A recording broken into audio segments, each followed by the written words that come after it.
I'm Tulio Siragusa. I'm joined today by my co-host Kim Lantis. Hi, Kim. Welcome. Thank you. Thank you. This is the second show today. I have to be careful For about you, saying my good first. afternoon or good morning.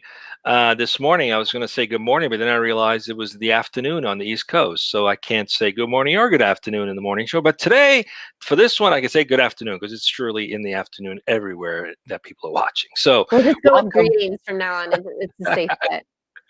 Welcome. So let's welcome our guest. We have David Wald from Aclaimant joining us today. It's going to be an interesting conversation. We're really looking Hope forward so. to it, especially about workplace safety, which has a whole new meaning today because of COVID. But before we do that, let's get to know you a little bit, David. Please tell us a little about you. Absolutely. And thanks for having me. Very excited to be here. So, David Wald, co-founder, CEO of Aclaimant. Today, based in Chicago, been here for probably almost over a decade at this point in time. But currently working from home and quarantining with 3 little people, 4, 2, and 1, and a nice long-haired dachshund, which makes every day an adventure. But prior to this, actually, I've spent my career in kind of technology, both as a management consultant in technology, and then also with a team from Groupon, actually in their venture fund, Lightbank. So was a venture capitalist for a number of years first, both as an investor and as an entrepreneur in residence, and then jumped from helping companies and working with companies to actually being a founder here as well. And the rest was kind of history. Excellent. Well, welcome to the show. We appreciate Thank you. having you here. Speaking of Aclaimant, tell us a little bit about what gave birth to this idea. What do you guys do? What is the company about? It's the world's weirdest story for a startup. I'll start with that as the prequel. We like weird stories. Right? Weird is good. So the headline for us, we call it an insight-driven workflow solution for safety and risk managers. In plain English, though, we work really hard to make the people who keep people safe in manufacturing facilities, construction sites, staffing firms, and the people who deal with everything that goes wrong, so the claims managers and the risk managers' lives easier. So we build the solutions to kind of help them have a digital environment to work from soup all the way to nuts, from preventing everyone from getting hurt to dealing with them when they do, working through insurance, regulation, litigation, analytics, understanding, all in kind of one compounded system. So you basically, I see if I get this right. Are you working also to have OSHA compliance? Is that what you're? Because in construction, everything. that's kind of a big deal, right? Right, OSHA compliance, safety regulations, you name it. And I think what's been really interesting about us, back to the founding story. So we there's 3 co-founders of this business. One is a longtime friend, the brilliant technologist Joel Friedman. One 35-year insurance veteran, Michael Schultz, is also my father-in-law. But he was not my father-in-law when the business started. And so, right, as that for a setup. You go in, you go all the way. I mean, you're Right. all in, 100%. So, okay, so let's go right into the topic today. Let's But keep aren't on you all about risk management? That wasn't right. But I never said I. Shoes, Yes, I never said I had good decision-making abilities. Just happen to do things very well. That's not one of them. All right. What's the topic today, Kim? Let's go right into it. This should be Sure, fun. thank you. Nice to meet you, David. So today we're going to be talking about identifying and protecting what's important, mainly discovering how technology is used to help companies empower employees in creating a culture of workplace safety. So I'm really interested to know what that overlap is between traditional work safety and how technology is helping you to enhance that process. Absolutely, and it's a great question, and I think it's one of the most important things that I've actually found in actually creating safer environments. And so, when we started, I think one of the things that we found early on was there are companies that want to do well, right? They want to have safe places to work. They want to have employees feel safe, but they lack both the tools to do it, which I think is where we come and fit in, and a lot of them lack the understanding that you can't just say be safer and people become safer, right? It's a thing that requires a shift in mindset. And I think one of the interesting kind of ones, as a perfect example over time, is you mentioned OSHA. So one of the most common things on every construction site for a number of years, manufacturing facilities, if you remember, you ever walked around a site, they had a sign that said days since last OSHA recordable incident. And so for the longest time, there was this kind of almost an unintentional or an intentional miss, which is you don't want to be the person that takes it from 360 back to 1. You don't want to be, you know, the guy or the girl who raises their hand and says, I got hurt today, back at 0. And everyone's, oh, I can't believe you can. Instead, you know, what we're seeing today is kind of shifting that culture around and using all these tools to help people do the things that they themselves can incrementally control and contribute towards making a workplace safer. And so the example now is you shifted from how many days since someone's been hurt to how many situations have been prevented or reported today that could have been problematic and were not, and making those incremental improvements in everyone's own daily life that takes you from a situation where you're trying to just say, I hope nothing bad happens, I have an umbrella in case it rains, to we're now making sure everyone, everywhere, all the time has the tools to help them individually contribute to changing the culture and becoming better, thinking of each individual person as a building block here, as opposed to the thing that's going to knock the bridge down. That's interesting. So yeah, I mean, you make an interesting point about that metric didn't really say whether the incident that happened was any kind of consequential to someone's life versus it's such a common metric. We see it all over in TV. Right, but it's like I might have just, movies. you know, hit the nail a little wrong with the hammer and hurt my thumb, but it's not gonna set me back in my life. It hurts, but it's going to be okay in a few days versus, you know, I stepped on a nail and it was rusty and I hadn't had a tennis shop in 15 years.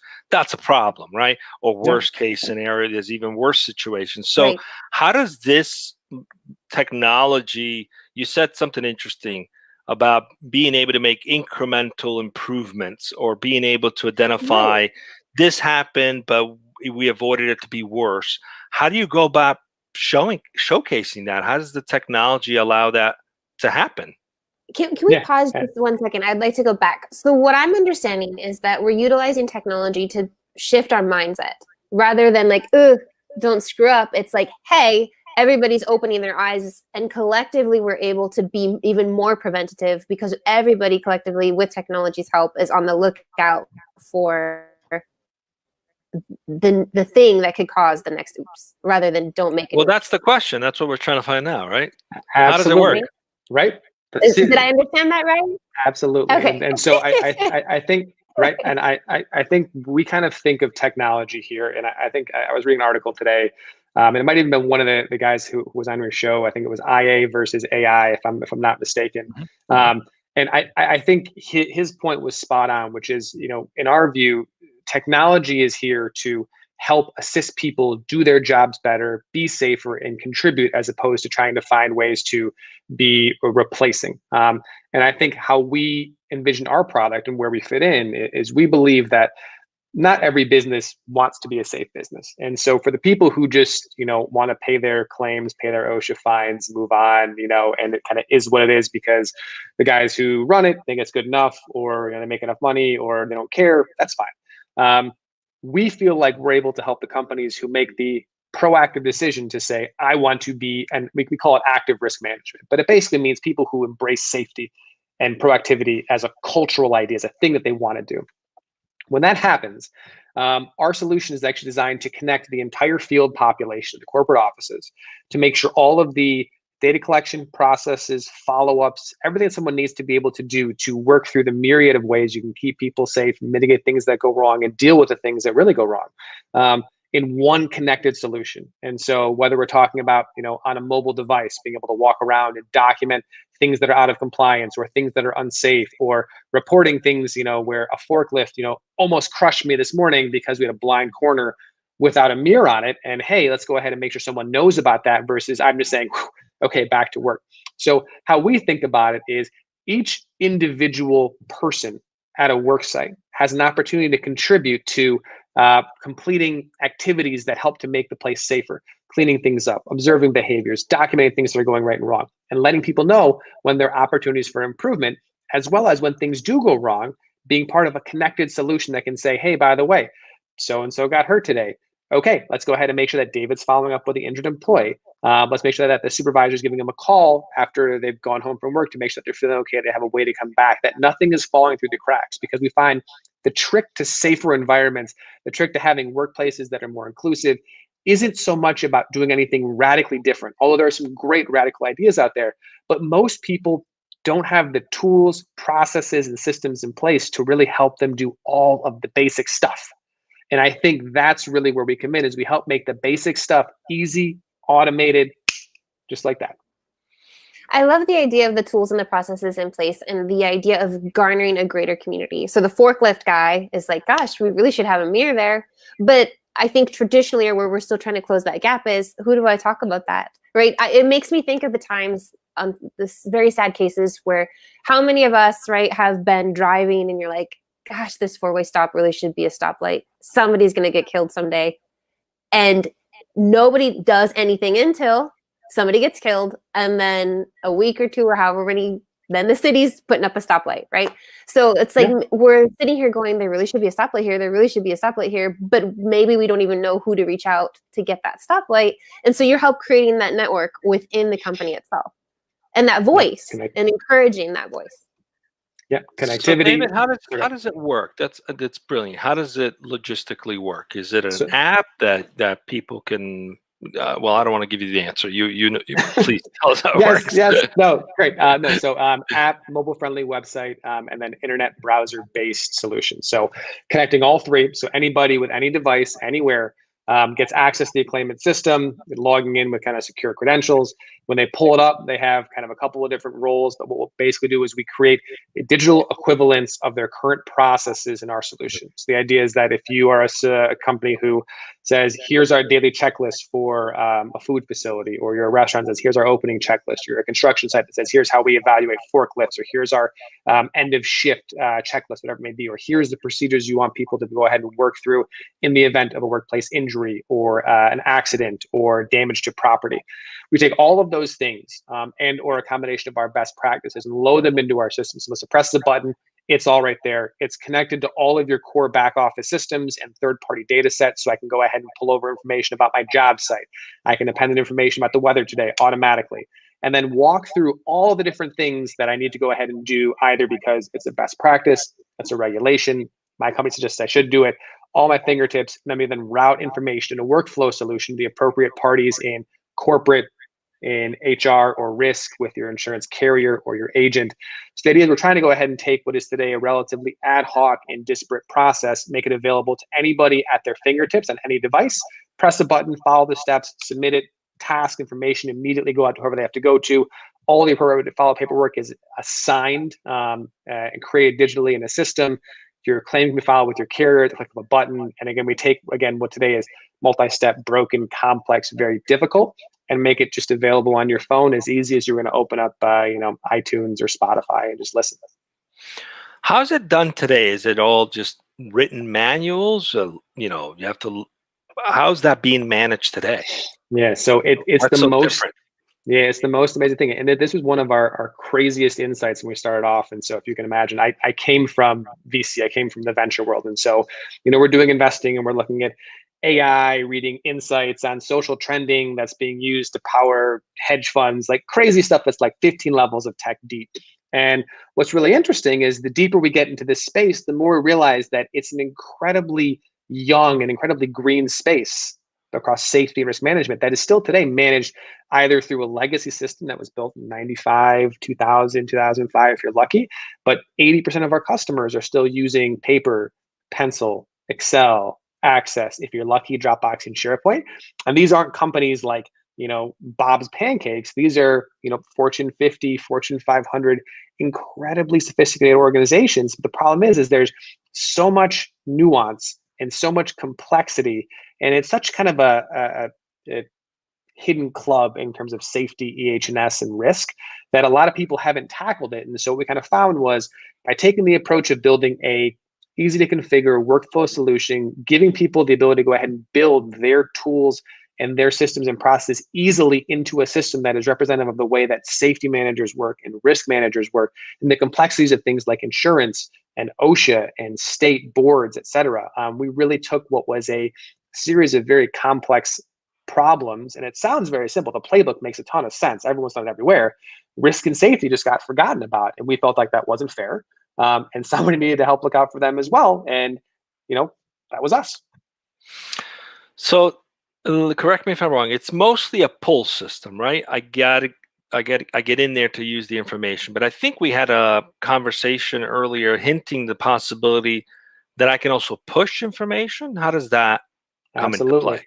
So we go both ways because we think it's important both for people to be able to let a system and their team know when things have happened, and the system to go ahead and make sure everybody's on top of everything they should be aware of as well. And so that happens a couple of different ways. One is we are monitoring information about things like insurance claims, things like severe weather and COVID, and giving people information into where there are opportunities or problems or alerts that they should know about, and things are going on. So example being, do you have 15 insurance claims open and all of a sudden one of them has a huge spike in cost? We're going to proactively pull that information from your insurance carrier or TPA and let the risk team know about it. Simultaneously, in the event of an incident or accident, or even just an open file, or even just a general day, we have proactive and automated tasking. We call them smart tasks because we're kind of using logic and AI in the background to go ahead and create alerts and actions for people to know what to do and when to do it as well.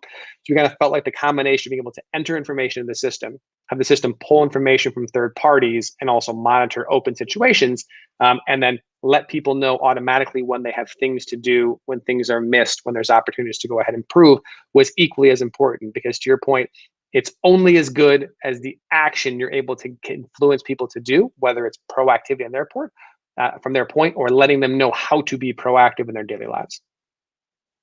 So at what levels of the organization does this proactivity hit? Does it go all the way down to the delivery truck driver having that voice? Like, hey team, I was just on, First Avenue and there's been an accident, traffic's backed up, look out.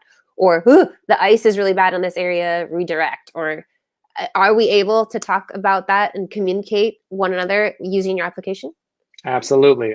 We find that most deployments, and there's kind of this interesting dynamic that exists between businesses and their employees as it relates to risk. And so I think the very progressive ones have recognized that it's not just management and supervisory and then director levels who are important here, but everybody. And so they kind of will give full system, or I guess reporting access to the entire population, let them know, I have 4,000 workers at a plant. I want to know from everybody once a week what's going on, what's going well, are people seeing things that are unsafe, and we're being used in that capacity. I would say about 60% of our users and our customers are still cutting things at the supervisor level, and their rationale is they want the people who are working and kind of actually doing the jobs to be focused on the task at hand and not be, it's to sound horrible, distracted by safety, but that the supervisors are the ones who are responsible for walking around and helping people to understand this is right, this is wrong, here's how you can kind of be safe. So I think there's kind of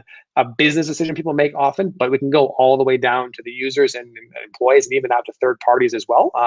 It's kind of limited more by the businesses as opposed to by the system. We here at Encora, Mexico we're a self-managed unit, right? And we really appreciate that transparency and this sort of flat organization design. I'm just curious, and maybe you don't have this data, but have you seen, are workplaces that allow that more everybody has access safer than the ones who try to keep it at a more supervisory level? Great question. And so what I would say is we don't have the data to do it, because even inside of organizations, we have units that may be very proactive. I have a plant in Ohio, I have a facility in Toronto, or you name it, that is saying, I want everyone there to use it. And I have other ones that are either under a different jurisdiction, part of a JV, et cetera, that won't say it.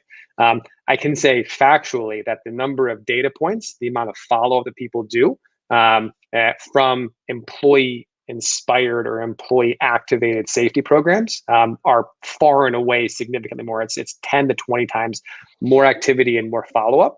And I also can factually say that the more proactive points people take and act upon, the significantly a equivalent reduction occurs in the amount of things that go wrong. So I have a couple of data points along the way that I think eventually, if you were to ever step back and get a company who said, I fully want every employee to do, and I fully want every employee not to, you'd see it. But we don't have the actual hard metrics to share yet, but we're working very hard to get that, because it's our belief. Like there's a correlation. 100%. And I think even from a fundamental concept, right, we believe that risk and safety has been this, ivory tower of like, it's the H&S, it's risk man, it's insurance, you would understand. And we feel like it's more important to say risk is everybody's business, right? Safety is everybody's culture. And so you have to have companies that want to be better risks and they want to engage their employees and their populations to get there. And if you do that, you can use tools like ours to really help facilitate that process, because that's the only real way to make sure people are safe. And I imagine that there's the correlation too with a safer environment even impacting other areas of the business, like employee loyalty, tenure, and everything else that might be connected to that. Yeah, it's interesting. The same companies who have that attitude are usually those companies that tend to create the kind of environment where it's pushed down. Everything is pushed down, right? So what I'm hearing is you've found a way to gamify safety by effectively. I kept thinking like what Waze did when they came out, right? They got all the drivers to contribute different situations on the road. There's an accident, there's a hazard. I mean, and people were basically contributing enough of that they could create an environment where you got insights that all the other GPS services didn't provide. And they essentially gamified people reporting problems on the road. And it sounds to me that if you want to create a culture of safety in an organization, you have to find a way to gamify that. And it sounds that's what you guys are doing. So culture, which makes a lot of sense. We've had a talk, sorry for the interruption, but there was a previous guest a while back that was talking about the need for play in the workplace, or play in life in general, right? We think that as adults, we no longer need to play. But I was going to say that the people who think that you can't get everyone involved to participate are also the same people who didn't think you could be effective working remote. And look at what's happening for the past 8 months. Many of those companies and many of those leaders have learned how wrong they were in that mindset. Oh yeah. Because when you empower people, they step up and get it done. So what's the hurdle for you guys in terms of getting more adoption? Adjust for remote. What? Yeah. Sorry, we kind of asked two questions at once. I was wondering how Aclaimant has had to adjust, or how you're learning to adjust with more remote workplaces, or what is that the new horizon for you? So I'll hit that one, and then I'll hit the other one if that works real quick. So what's been interesting for us on the remote side was we've been remote since we were founded. So we were remote US based, and it was hilarious because for years, every venture capitalist we talked to, every customer we talked to said, "Are you sure you want to be remote? Can you handle that? Can you survive like that?" And we've grown the team over time. We kind of built all the processes. We kind of have it down. It's now a thing. We can onboard people, have people in all different locations. We're on Zoom and Slack, and we can then be able to really, it's worked for us. And so for years, everybody questioned, and then as soon as this happened, everybody looked back at us and said, "Whoa, how do you guys do that? That's great." And now everyone's saying we're doing it too. This is great. This is awesome. So I think for us, remote has actually been no change. We were, in half the team was in an office twice a week. And now they're just not, and there's been no real change. From a customer perspective, what's been super interesting in our universe is that what's happened with this kind of move to remote has been a bunch of manual processes that typically existed in safety and risk management have now broken. So when you are used to having people whose job it is to go to different sites, to fill out a clipboard, to fax something over and scan it, when you ask those people then go ahead and stay at home when they can't get to where they got to, they now need a better way to communicate and connect and collaborate with the field and corporate and their broker and the carriers and the TPAs and the risk staff that they work with. And that's forced an incredibly aggressive adoption of technologies like ours, where all of a sudden people are like, "Oh my God, all my files are at my desk. I used to just walk next door and hand it over. And now I need a system to do it." So we're seeing the move to remote has actually caused a need for all processes to become digital, or at least much more digital. And that's been just a phenomenal tailwind for us. How has COVID also changed the landscape of workplace safety? I mean, that takes a whole new meaning, right? Workplace safety isn't just about some, falling off the stairs, ladder or what have you. Now it becomes more trying to avoid a virus. How has that introduced new complexities for you guys, and how have you guys handled that? Absolutely. Great question. And I think what's really interesting here, we always think it's the duration of what safety means, I think, has changed. And what's really interesting is we kind of step back and look at it is, historically, when you're talking about observing behavior or checking tires on a truck, we're thinking about, okay, if I do this wrong and if things break, something go wrong in a day or a week, or if I see it wrong 100 times, something bad could happen, but you're not seeing like a type of requirement. Here, what's interesting is with infectious diseases that are airborne at the workplace, lack of quick response, lack of quick behavior can take a 2-week, 3-week type resolution time frame and force it to be hours or minutes. I have an exposure to the workplace. If I don't clean it up, send people home, get everyone out of facility. We've all seen what's happened with the plants in the middle of the country and all these things that have been shut down because you have massive outbreaks. And unfortunately, if there's enough people who get it, someone's going to die, which is a crazy, crazy chasm to cross. And saying in 8 months, safety went from 3-week cycles to 3-minute cycles. And having to find ways to support that has been very interesting. And so for us, because we've kind of been an electronic medium, because we have instantaneous alerting, we've always been trying to push safety to that limit of saying, why can't safety be real time? Why can't it be a thing? So the biggest changes for us have actually been more around configuring our solution to help accommodate now new types of things that can go wrong. Someone was sick, a guest was exposed. There was a new requirement for different kinds of regulations from the CDC or states that have now been incorporated back into our solution. And so what then is a little bit of retooling as opposed to rebuilding. But I think it was funny. We were felt like for a while we were kind of a Ferrari, trying to help kids get to school. And now everyone's like, I need a Ferrari too. And so it's been kind of a very nice windfall for us. Cool. Well, we're coming up on time. Kim, I think you have one more question. Yeah, thank you. It's been really fun talking with you today, David. Yeah. Learned a lot. I can really see the passion for what you do. What we hear again and again about entrepreneurs, right? What you need to do is find a need, and that's exactly what you did. And not only did you find a need, but one that's important to you and to everyone ultimately. So what would be kind of your words of wisdom and your learning experience over these last couple of years for people like you, who are wanting to create something? What's worked, what hasn't? What would you say to those folks? Yeah, I think that there's a couple of things that I think are probably the biggest key takeaways. And I think that there's kind of two different things I always tell people. One of them is there's nothing magical about starting a business. Everybody likes to put entrepreneurship on a pedestal and say, oh my God, it's so hard to do, I could never. And the reality is it's not. Anybody can decide to start a business tomorrow. You walk out with a sign and start selling something and that's it. And so I think a lot of people are too afraid to jump, and they think if I jump, I'll be in the ether forever. I'll never be able to pay my bills. And I think people overemphasize how much risk is involved. That said, it's not easy, right? You take all of a sudden everything on yourself and it becomes just a slog. There's nobody to get coffee. There's nobody to do your paperwork. There's no one to do your taxes. And so you really, if you want to do it, you shouldn't be afraid of it, but you also should make sure you're kind of up for the workload. And the second thing that I always say as well, I think is nobody really knows what you know, and everybody will pretend like they do. And so early on, for years, everybody told us, I do that, there's not a business here, why are you pushing? And we were just convinced that we were right. And so I think the most important thing is to figure out what you believe in and why, and push and push and push. And people will tell you you're wrong, and people will tell you it doesn't make sense, and people tell you it's not there.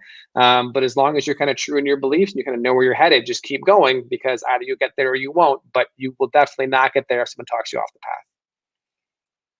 And on that note, I will share something pretty embarrassing. In 1991, 1992, I was in New York City with some friends, and walk in Sergey Brin and his co-founder, and we're talking about Google, and I laughed in their face because I thought it was the dumbest idea I've ever heard.